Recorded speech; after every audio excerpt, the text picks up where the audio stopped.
Telangana BC employees, ప్రభుత్వ ఉద్యోగులు ఇందులో చాలా మంది ఉన్నారు. ప్రభుత్వ ఉద్యోగులు బీసీ మీటింగ్కు రావాలంటే ఓ భయం, ఓ ఆందోళన. ఏందో ఈ ప్రభుత్వాలు మనవి కావు కదా, మనవి కానందుకే రమ్మంటున్నాం. మన అయితే మనం ఎందుకు పిలుస్తాం? మనవి కాదు కాబట్టే రమ్మంటున్నాం. ఒక విచిత్రమైన సంఘటన నా క్యూన్యూస్ ఆఫీస్లో జరిగింది. ప్రొఫెసర్ సాబ్, ఒక ఆయన పాపం బీసీఏ సామాజిక వర్గానికి సంబంధించినటువంటి అతి తక్కువగా మంది ఉండేటువంటి ఒక కులం నుంచి తహసీల్దార్ అయిన ఆయన. తహసీల్దార్ అయితే ఆయనని ఏసీబీకి పట్టించారు. నా దగ్గరకు వచ్చిండు. ఏం జరిగిందని ఎంక్వైరీ చేస్తే డిప్యూటీ తహసీల్దార్ రెడ్డి గారు,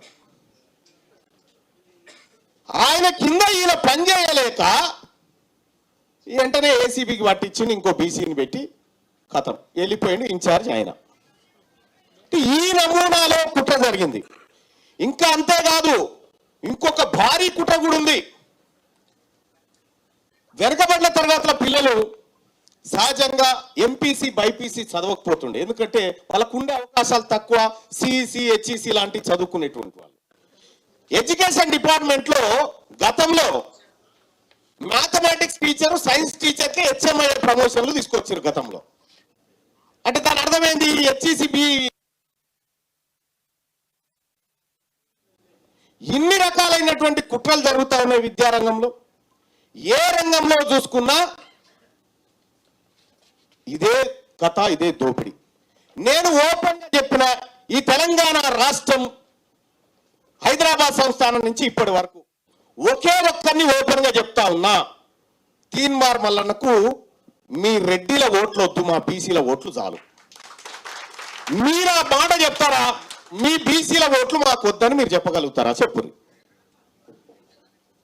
చెప్పగలుగుతారా? చెప్పలేరు. ఇవాళ తెలంగాణ రాష్ట్రంలో బీసీలంతా ఒక్కటైనం. మేము ఒక్క తల్లి పిల్లలమని తెలుసుకున్నాము. మేమంతా క్యాస్ట్లు కాదు, క్లాస్ అని తెలుసుకున్నాము.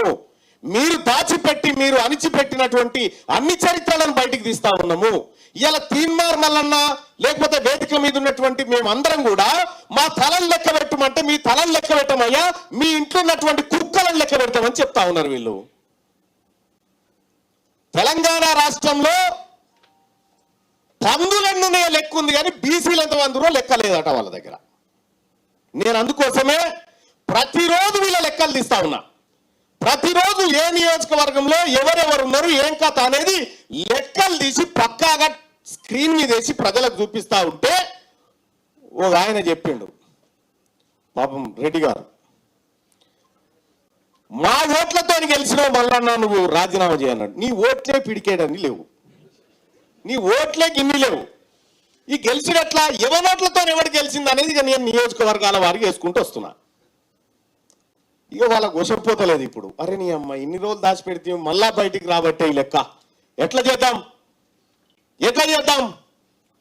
ఆయనతో పోయి తీన్మార్ మల్లన్న మీద కంప్లైంట్ ఇచ్చారు ఆ రేడియోలంతా పోయి. పాపం పొరగాళ్ళు ఈ ఏదైనా పాపం వాళ్ళని సీఎం తిట్టిన పోనీ అమ్మ లేందో ఉద్యమం లేపుతుర్రా మీరు, వాళ్ళ తెరువు ఎందుకు పోతుర్రా, బీసీల తెరువు అని తిట్టినట్టు కథం.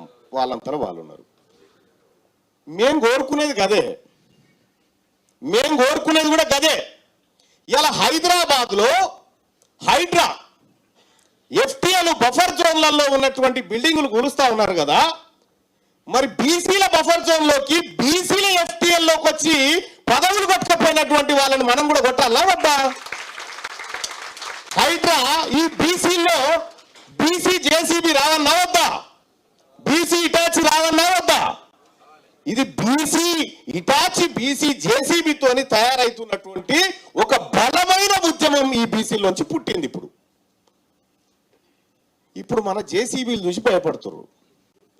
ఇప్పుడు బీసీ జేసీబీలు, బీసీ ఇటాచీలు, బీసీ ప్రొక్లైనర్లు దిగినాయి. ఇప్పుడు క్యూన్యూస్ ఛానల్లో పనిచేయటకు అనుభవం గల సీనియర్ డిజిటల్ మార్కెటింగ్ వారు కావాలను సంప్రదించవలసిన నెంబర్ 8688926084. qnewsads@gmail.com ను సంప్రదించండి. లైక్ చేయండి,